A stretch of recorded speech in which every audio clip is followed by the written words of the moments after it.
He left Cornell in 1950 and went to Caltech, where he has been ever since. Before I let him talk, I want to tell you just a little bit more about him.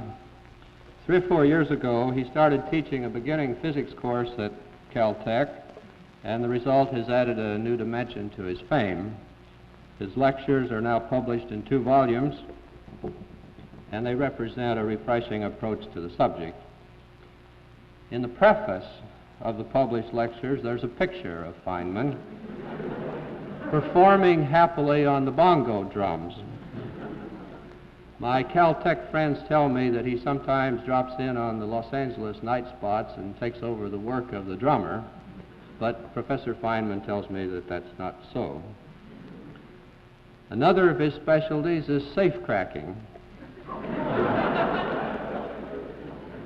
One legend says that he once opened a locked safe in a secret establishment, removed a secret document, and left a note saying, "Guess who?" I could tell you about the time that he learned Spanish before he went to give a series of lectures in Brazil, but I won't.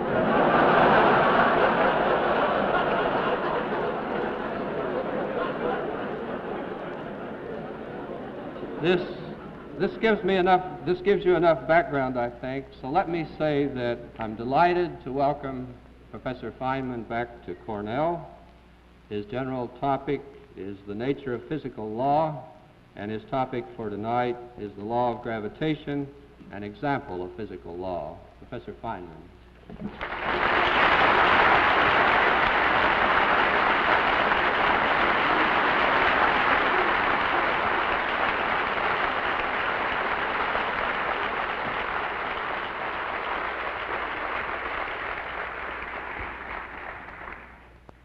It's odd, but in the infrequent occasions when I've been called upon in a formal place to play the bongo drums, the introducer never seems to find it necessary to mention that I also do theoretical physics.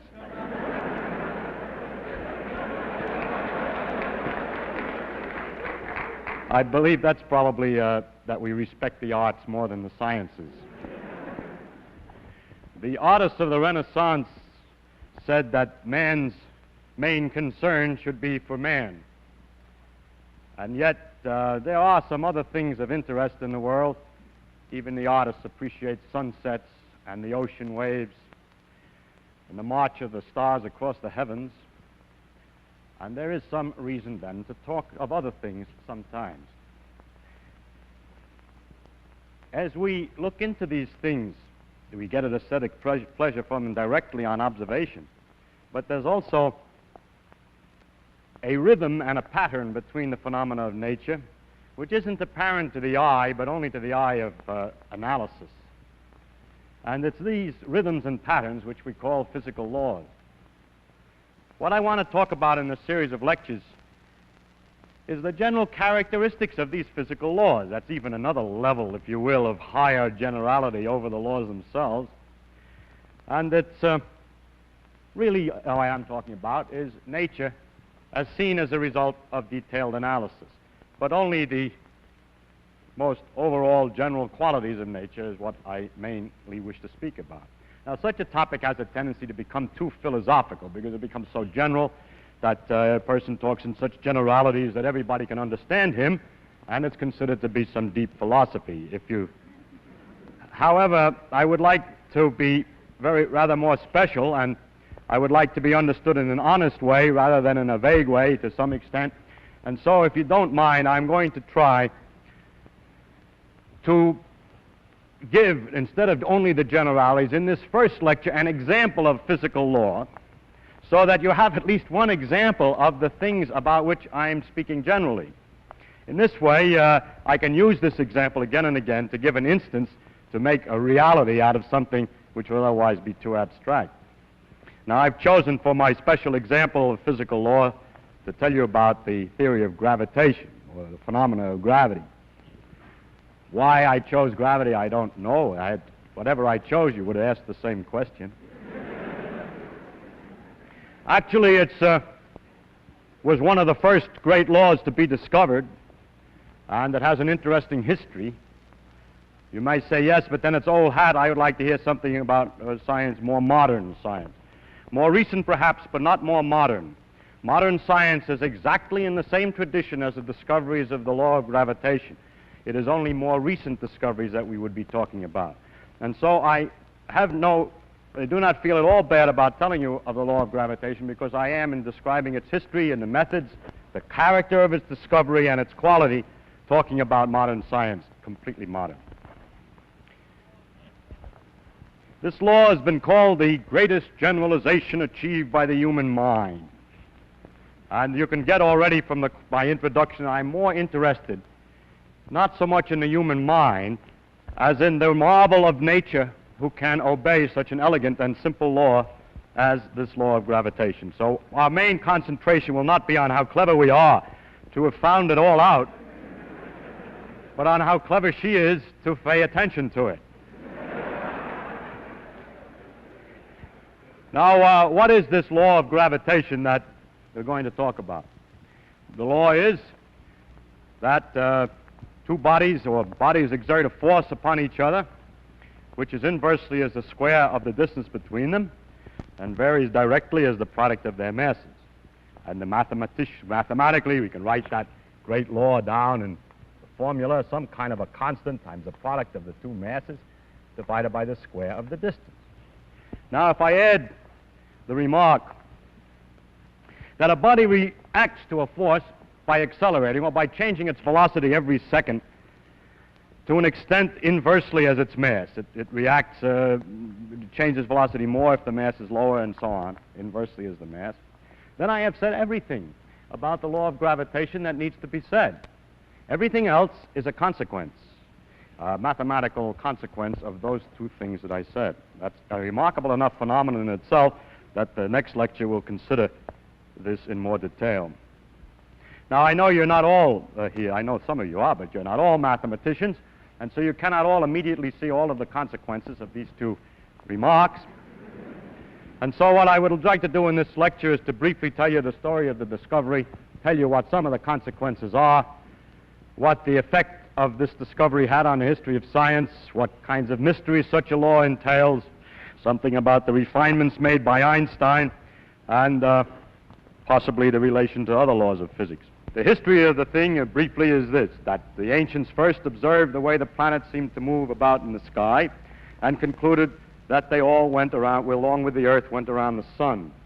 This discovery was later made independently by Copernicus after they had forgotten, that people had forgotten that it had already been made.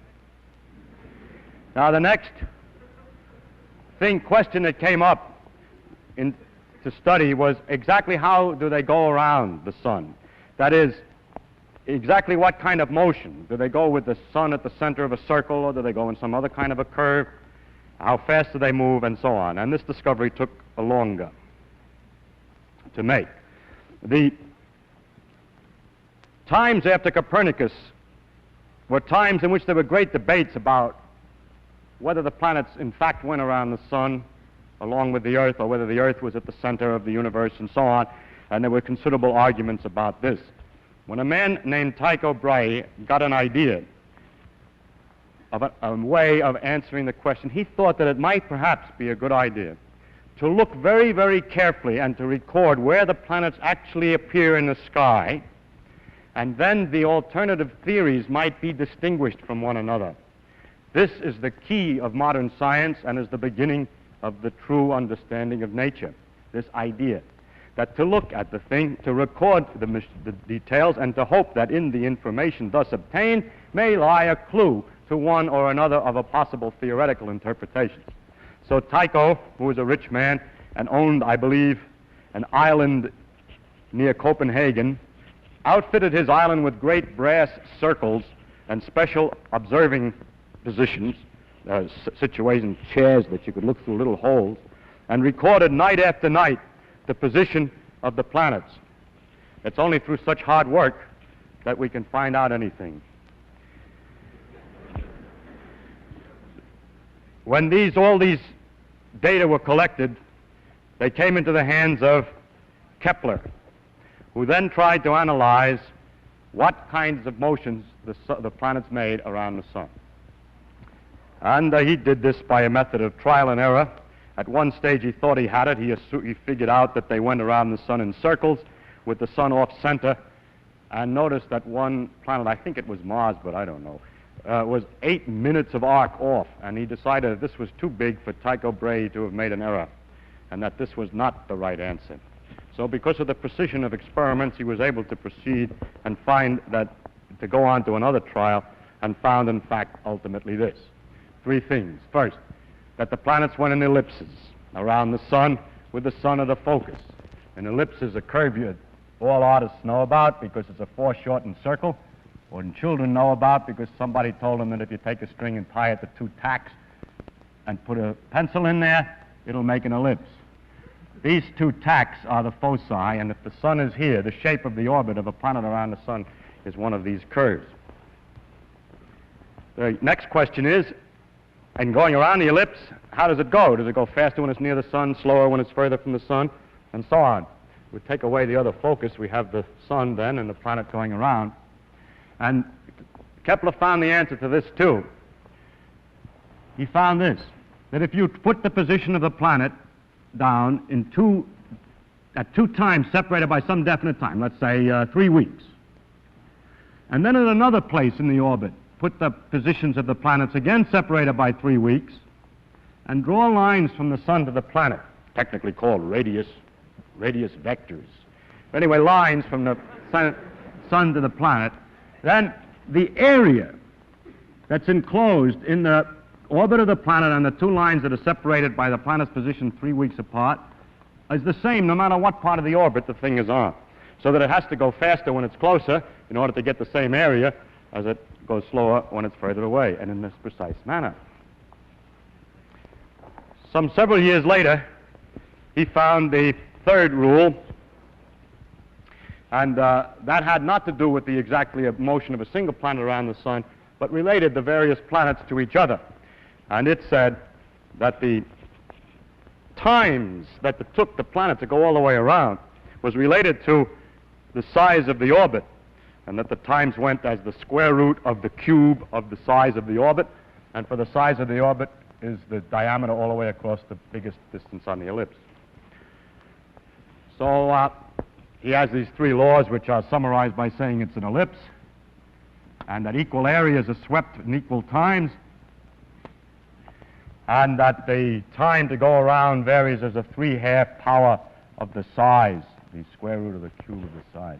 So there's 3 laws of Kepler, which is a very complete description of the motion of the planets around the sun. The next question was, what makes them go around? Well, how can we understand this in more detail? Or is there anything else to say? In the meantime, Galileo was investigating the laws of motion.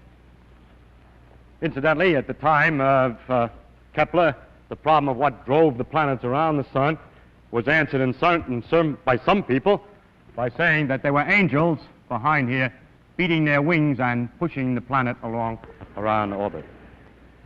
As we'll see, that answer is not very far from the truth. The only difference is that the angels sit in a different direction and the wings go in a different direction.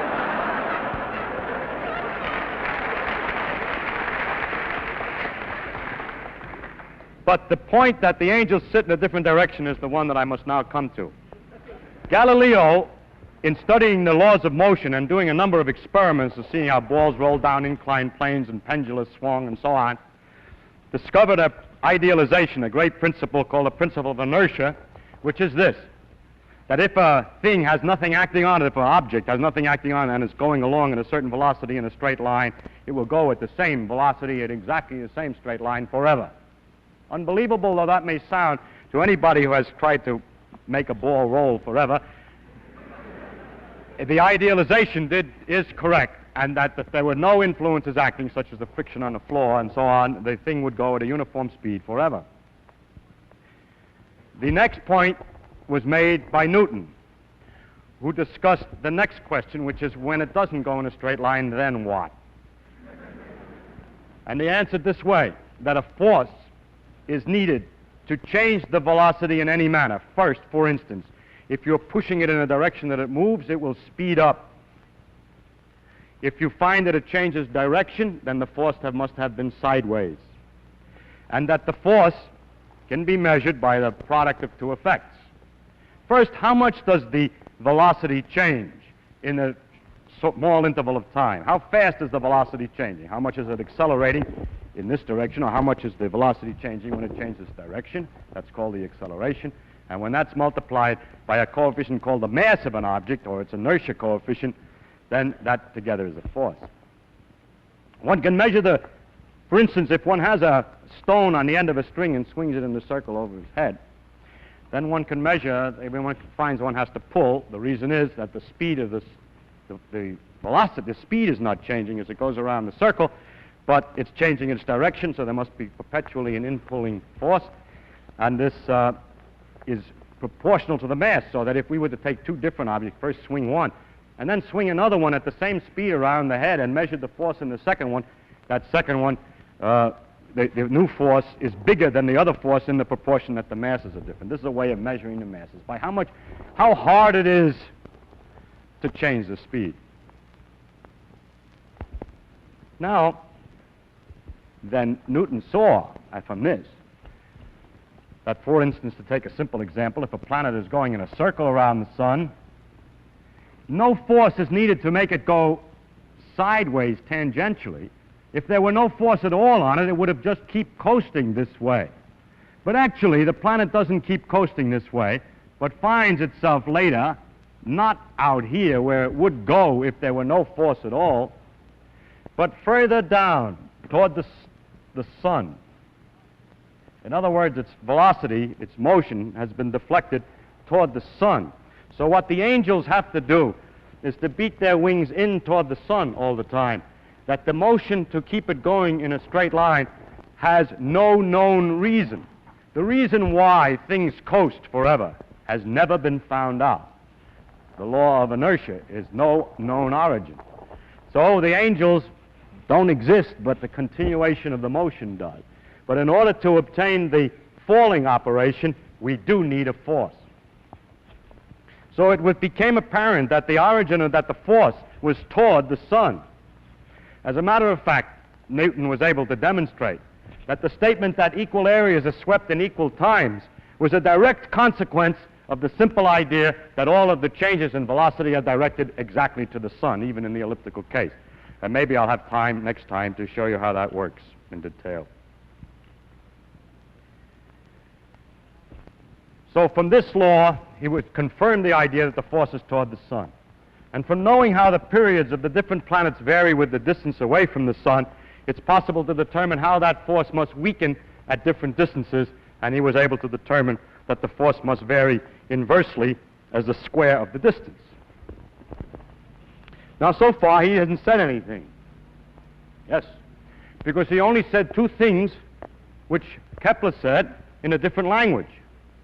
One is exactly equivalent to the statement that the force is toward the sun, and the other is exactly equivalent to the statement that the law is inversely as the square of the distance. But people had seen in telescopes the Jupiter's satellites going around Jupiter, and it looked like a little solar system. So the satellites were attracted to Jupiter. And the moon is attracted to the Earth, and this goes around the Earth, is attracted the same way. So it looks like everything's attracted to everything else. And so the next statement was to generalize this and to say that every object attracts every other object. If so, the Earth must be pulling on the moon, just as the sun pulls on the planet. But it's known that the Earth pulls on things because you're all sitting tightly in your seats in spite of your desires to float out of the hall at this time. The pull for objects on the Earth was well known in the phenomenon of gravitation. And it was Newton's idea then that maybe the gravitation which held the moon in the orbit also applied, was the same gravitation that pulled the objects toward the Earth. Now, it is easy to figure out how far the moon falls in 1 second.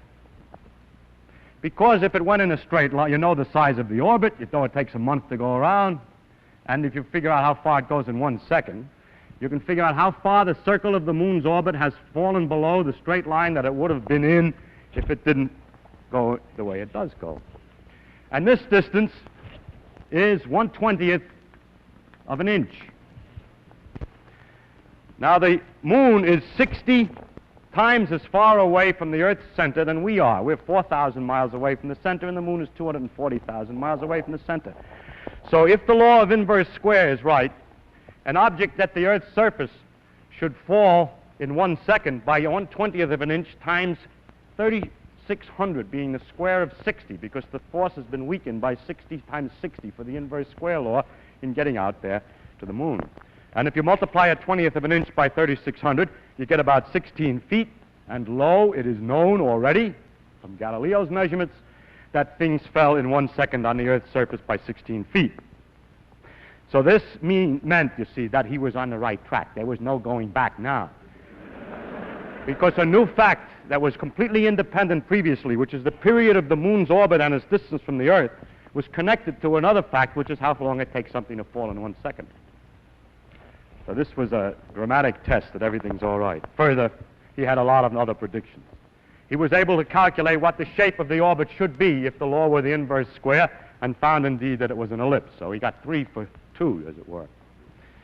In addition, a number of new phenomena had their obvious explanations. One was the tides.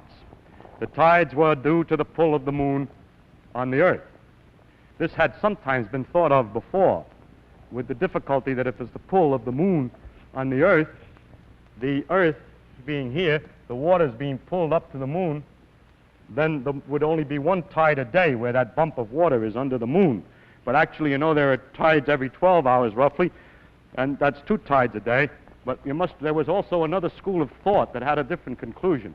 Their theory was that it was the Earth that was pulled by the moon away from the water.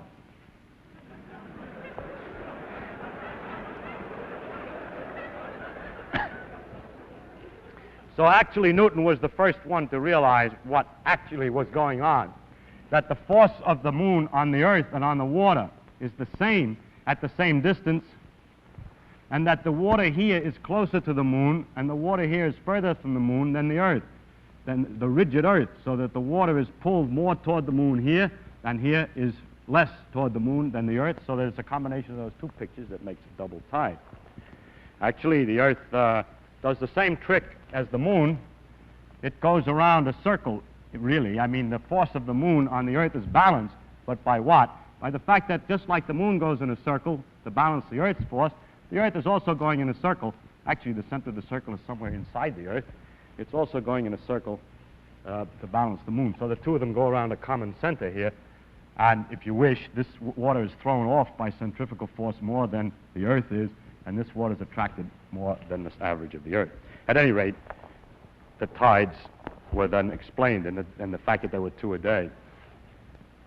A lot of other things became quite clear. Why the Earth is round, because everything gets pulled in. And why it isn't round, because it's spinning so that the outside gets thrown out a little bit and it balances. And why the sun and moon are round, and so on. Now, as the science developed and measurements were made ever more accurately, the tests of Newton's law became much more stringent. And the first careful tests involved the moons of Jupiter. By careful observations of the way they went around over a long period of time, one could be very careful to check that everything was according to Newton. And turned out not to be the case. The moons of Jupiter appeared to be first get sometimes to 8 minutes ahead of time and sometimes 8 minutes behind schedule, where schedule is the calculated values according to Newton's laws. It was noticed that they were ahead of schedule when they were close, when Jupiter was close to the Earth, and behind schedule when it was far away, a rather odd circumstance. And Mr. Römer, having confidence in the law of gravitation, came to an interesting conclusion, that it takes light some time to travel from the moons to the Earth, and that what we're looking at when we see the moons are not how they are now, but how they were the time ago that it took the light to get here. Now, when Jupiter's near us, it takes less time for the light to come, and when Jupiter's further, it takes longer time, so he had to correct the observations for the differences in time, and by the fact that they were this much too early or that much too late, was able to determine the velocity of light. This was the first demonstration that light was not an instantaneously propagating material. I bring this particular matter to your attention because it illustrates something. That when a law is right, it can be used to find another one. That by having confidence in this law, if something is the matter, it suggests perhaps some other phenomenon. And if we had not known the law of gravitation, we would have taken much longer to find the speed of light, because we would not have known what to expect of Jupiter's satellites. This process has developed into an avalanche of discoveries. Each new discovery permits the tools for much more discovery, and this is the beginning of that avalanche, which has gone on now for 400 years in a continuous process, and we're still avalanching along at high speed at this time. Another problem came up. The planets shouldn't really go in ellipses because, according to Newton's laws, they're not attracted only by the sun, but also they pull on each other a little bit, only a little bit, but a little bit is something, and will alter the motion a little bit. So Jupiter, Saturn, and Uranus were big planets that were known, and the calculations were made as to how slightly different than the perfect ellipses of Kepler the planets ought to be going, Jupiter, Saturn, and Uranus, by the pull of one on each other. And when they were finished, the calculations, I mean, and the observations, it was noticed that Jupiter and Saturn went according to the calculations, but that Uranus was doing something funny. Another opportunity for Newton's laws to be found wanting, but courage. Two men, both who made these calculations, Adams and Leverrier, independently and at almost exactly the same time, proposed that the motions of Uranus were due to an unseen as yet new planet. And they wrote letters to their respective observatories telling them to look. Turn your telescope and look there and you'll find a planet. How absurd, said one of the observatories, that some guy sitting with pieces of paper and pencils can tell us where we'd look to find something new planet. And the other observatory was more, the administration was different. And they found the Neptune.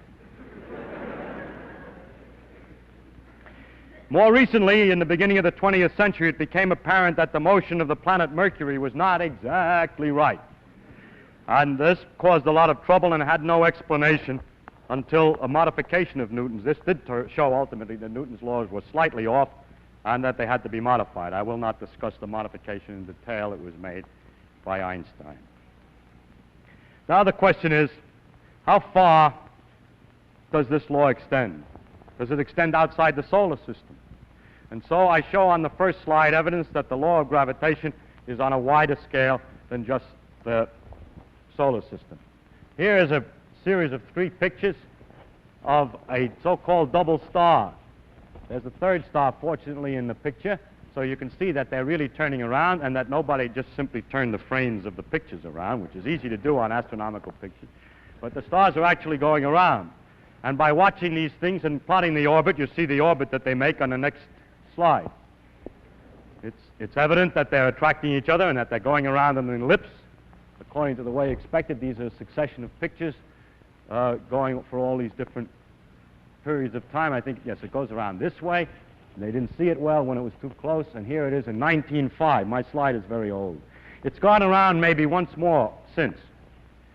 And you'll be happy except when you notice, if you have noticed already, that the center is not a focus of the ellipse, but it's quite a bit off. So something's the matter with the law. No. God hasn't presented us with this orbit face on. It's tilted at a funny angle. And if you take an ellipse and mark its focus and then hold the paper at an odd angle and look at it in projection, the focus doesn't have to be at the focus of the projected image. So it's because its orbit is tilted in space that it looks that way. It looks like it's not the right pattern. But it's all right, and you can figure everything out satisfactorily for that. How about a bigger distance? There's forces between the stars. Does it go any further than these distances, which are not more than 2 or 3 times the solar system's diameter? Here's something in the next slide that's 100,000 times as big as the solar system in diameter. And this is a large number of stars, tremendous number of stars. This white spot is not a solid white spot. It's just because of the failure of our instruments to resolve it, but are very, very tiny dots, just like the other stars, well separated from one another, not hitting each other, each one falling through and back and forth through this great globular cluster. It's one of the most beautiful things in the sky, as good as sea waves and sunsets. And the distribution of this material, it's perfectly clear that the thing that holds this together is the gravitational attraction of the stars for each other. And the distribution of the material in the sense of how the stars peter out as you go out in distance permits one to find out roughly what the law is of force between the stars, and of course it comes out right that it is roughly the inverse square. The accuracy of these calculations and measurements is not anywhere near as careful as in the solar system. Onward, as gravity extends still further. This is a little pinpoint inside of a big galaxy, and the next slide shows a typical galaxy. And it's clear that this thing again is held together somehow, and the only candidate that's reasonable is gravitation. But when we get to this size, we haven't any way any longer to check the inverse square law. But there seems to be no doubt that these great agglomerations of stars and so, these galaxies, which are 50 to 100,000 light years across, the solar system is, well, from the Earth to the Sun is only 8 light minutes. This is 100,000 light years that the gravity is extending even over these distances. And in the next slide is evidence that it extends even further.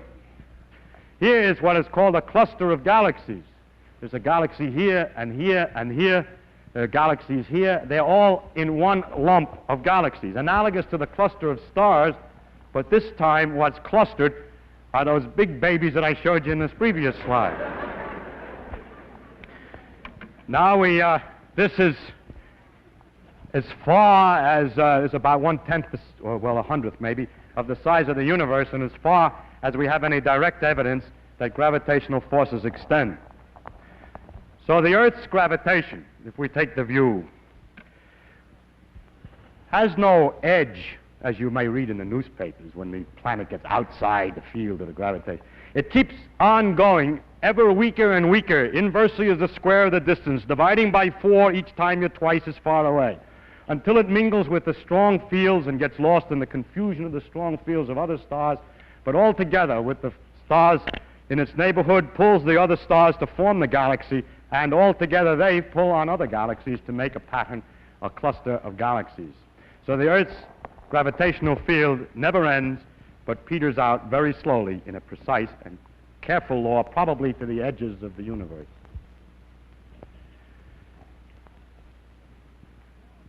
The law of gravitation is different than many of the other, well, is very important in the economy or in the machinery of the universe. There are many places where gravity has its practical applications as far as the universe is concerned. But atypically, among all the other laws of physics, gravitation has relatively few practical applications. I mean, the new knowledge of the law, it has a lot of applications. It keeps people in their seats and so on. But it has few, the knowledge of the law has few practical applications, relatively speaking, compared to the other laws. This is one case in which I picked an atypical example. It is impossible, by the way, by picking one example of anything, to avoid picking one which is atypical in some sense. That's the wonder of the world. I mean, the only applications I could think of were first in some geophysical prospecting, in predicting the tides, nowadays more modernly in working out the motions of the satellites and planet probes and so on that we send up, and also modernly to calculate the predictions of the planet's position, which have great utility for astrologers to publish their predictions and horoscopes in the magazines. That's the strange world we live in, that all the advances in understanding are used only to continue the nonsense which has existed for 2,000 years.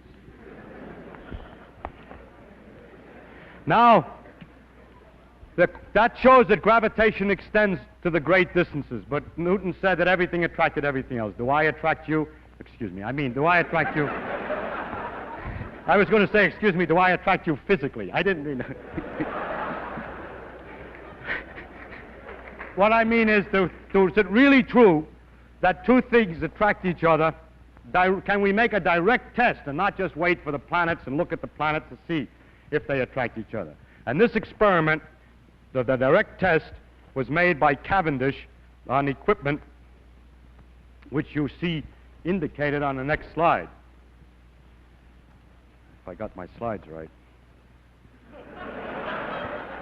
Well, I made a mistake.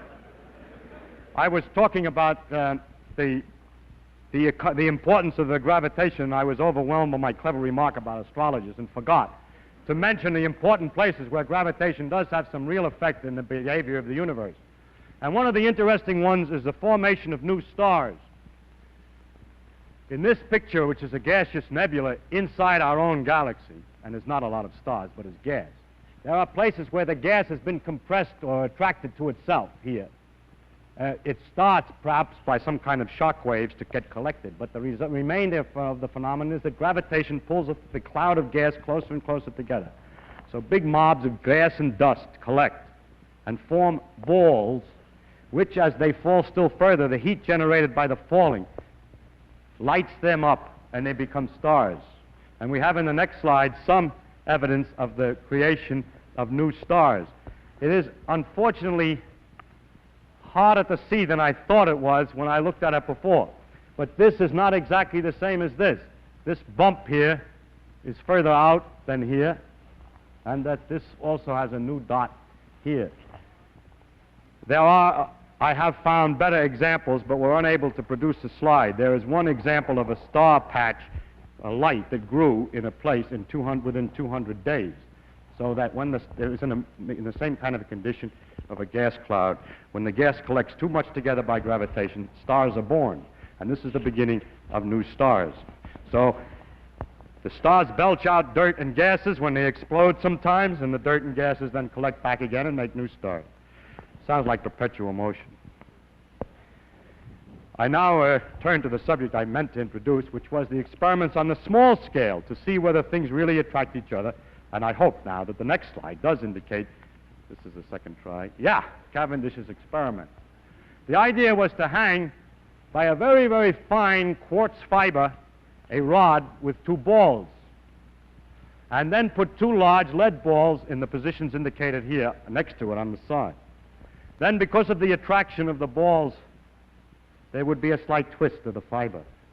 It had to be done so delicately because the gravitational force between ordinary things is very, very tiny indeed. And there it was. And it was possible then to measure the force between these two balls. Cavendish called his experiment weighing the Earth.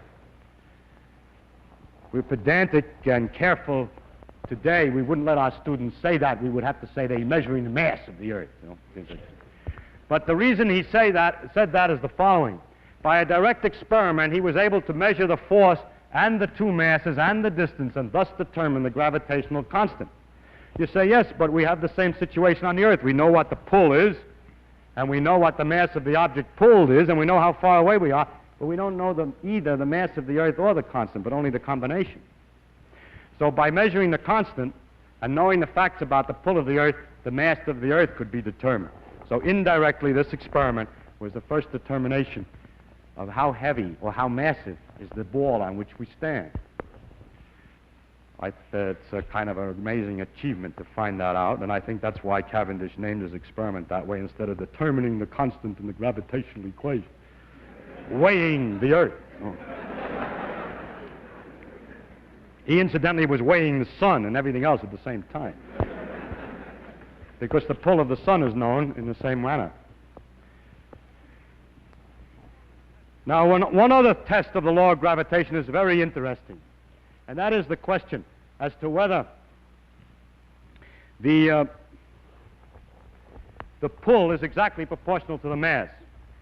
If the pull is exactly proportional to the mass, and the reaction to forces, the motions induced by forces, the changes in velocity, are inversely proportional to the mass, that means that two objects of different mass will change their velocity in the same manner in a gravitational field. Or two different things, no matter what their mass, in a vacuum, will fall the same way toward the Earth. That's Galileo's old experiment from the Leaning Tower. I took my young son of 2.5 to the Leaning Tower of Pisa, and now every time a guest comes, he says, Leaning Tower. So, anyhow, it means, for example, that in a satellite, a man-made satellite, an object inside will go around the Earth in the same kind of an orbit as a satellite on the outside, and thus float in the middle, apparently. So that this fact that the force is exactly proportional to the mass and that the reactions are inversely proportional to the mass has this very interesting consequence. The question is, how accurate is it?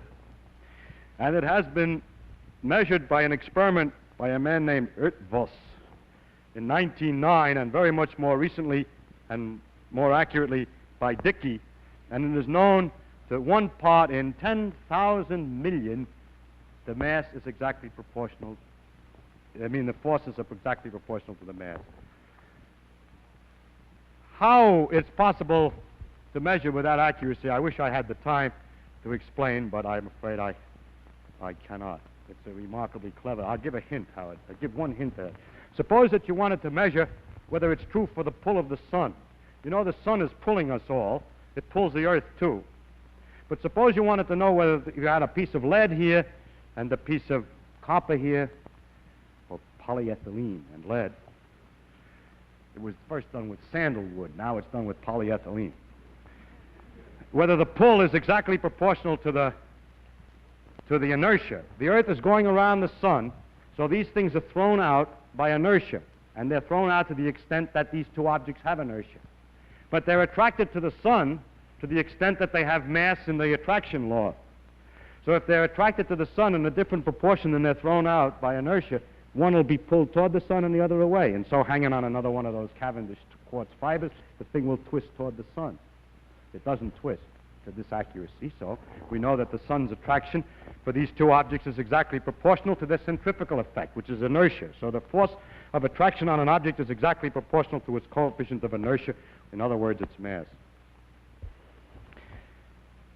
I should say something about the relation of gravitation to other forces, to other parts of nature, other phenomena in nature, and I'll have more to say of a general quality later. But there is one thing that's particularly interesting, and that is that the inverse square law appears again. It appears in the electrical laws, for instance, that electricity also exerts forces inversely as the square of the distance, this time between charges. And one thinks perhaps the inverse square of the distance has some deep significance. Maybe gravity and electricity are different aspects of the same thing. No one has ever succeeded in making gravity and electricity different aspects of the same thing. Today, our theories of physics, the laws of physics, are a multitude of different parts and pieces that don't fit together very well. We don't understand the one exactly in terms of the other. We don't have one structure from which all is deduced. We have several pieces that don't quite fit exactly yet. And that's the reason why in these lectures, instead of having the ability to tell you what the law of physics is, I have to talk about the things that are common to the various laws, because we don't know, we don't understand the connection between them. But what's very strange is that there are certain things that are the same in both. But now let's look again at the law of electricity. The law goes inversely as the square of the distance. But the thing that is remarkable is the tremendous difference in the strength of the electrical and gravitational laws. People who want to make electricity and gravitation out of the same thing will find that electricity is so much more powerful than gravity that it's hard to believe they could both have the same origin. Now, how can I say one thing is more powerful than another? It depends upon how much charge you have and how much mass you have. I'm certainly, you can't talk about how strong gravity is by saying I take a lump of such and such a size, because you chose the size. If we try to get something that nature produces her own pure number that has nothing to do with inches or years or anything to do with our own dimensions, we can do it this way. If we take the fundamental particles, such as an electron, any different ones will give different numbers, but to get an idea of the number, take electrons. 2 electrons, a fundamental particle. It's an object. It's not something I don't have to tell you what units I measure in. It's 2 particles that are fundamental particles. And they repel each other inversely as the square of the distance due to electricity. And they attract each other inversely as the square of the distance due to gravitation. Question: what is the ratio of the gravitational force to the electrical force? And that is illustrated on the next slide. The ratio of the gravitational attraction to the electrical repulsion is given by a number with 42 digits, and goes off here. This is written very carefully out, so that's 42 digits. Now, therein lies a very deep mystery. Where could such a tremendous number come from? That means if you ever had a theory from which both of these things are to come, how could they come in such disproportion? From what equation has a solution which has, for one, 2 kinds of forces, an attraction and a repulsion, with that fantastic ratio? People have looked for such a large ratio in other places. They're looking for a large number. They hope, for example, that there's another large number. And if you want a large number, why not take the diameter of the universe to the diameter of a proton. Amazingly enough, it also is a number with 42 digits. And so an interesting proposal is made that this ratio is the same as the ratio of the size of the universe to the diameter of a proton. But the universe is expanding with time, and that would mean the gravitational constant is changing with time. And although that's a possibility, there's no evidence to indicate that it's in fact true, and there are several difficulties, partial indications that it doesn't, that the gravitational constant has not changed in that way. So this tremendous number remains a mystery. I must say, to finish about the theory of gravitation, two more things. One is that Einstein had to modify the laws of gravitation in accordance to with his principles of relativity. The first was, one of the principles was that effects cannot occur instantaneously, while Newton's theory said that the force was instantaneous.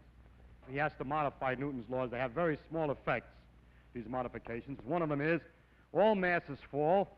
Light has energy, and energy is equivalent to mass, so light should fall, and that should mean that light going near the sun is deflected. It is. And also the force of gravitation is slightly modified in his theory, so that the laws slightly change, very, very slightly, and it is just the right amount to account for the slight discrepancy that was found in the movement of Mercury. Finally, with connection to the laws of physics on a small scale, we have found that the behavior of matter on a small scale obeys laws so different, very different than things on a large scale. And so the question is, well, how does gravity look on a small scale? What is called the quantum theory of gravity? There is no quantum theory of gravity today. People have not succeeded completely in making a theory which is consistent with the uncertainty principles and the quantum mechanical principles. I'll discuss these principles in another lecture. Now, finally, you will say to me, yes, you told us what happens, but what is this gravity? Where does it come from, and what is it? Do you mean to tell me that the planet looks at the sun, sees how far it is, takes the inverse of the square of the distance, and then decides to move in accordance with that law and move? In other words, although I've stated a mathematical law, I haven't given you no clue as to the mechanism. I will discuss the possibility of doing this in the next lecture, which is the relation of mathematics to physics. But finally, in this lecture, I would like to remind, just at the end here, to emphasize some characteristics that the gravity has in common with the other laws that we have mentioned as we passed along. The first is that it's mathematical in its expression. The others are that way too. We'll discuss that next time. Second, it's not exact. Einstein had to modify it. We know it isn't quite right yet because they have to put the quantum theory in. That's the same with all our other laws. They're not exact. There's always an edge of mystery. There's always a place that we have some fiddling around to do yet. That, of course, is not a property, probably not a property. It may or may not be a property of nature, but it certainly is common with all the laws as we know them today. It may be only a lack of knowledge. But the most impressive fact is that gravity is simple. It is simple to state the principle completely and have not left any vagueness for anybody to change the ideas about. It's simple, and therefore it's beautiful.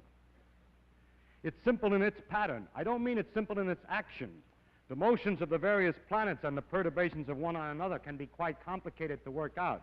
Or to follow how all those stars in the globular cluster move is quite beyond our ability.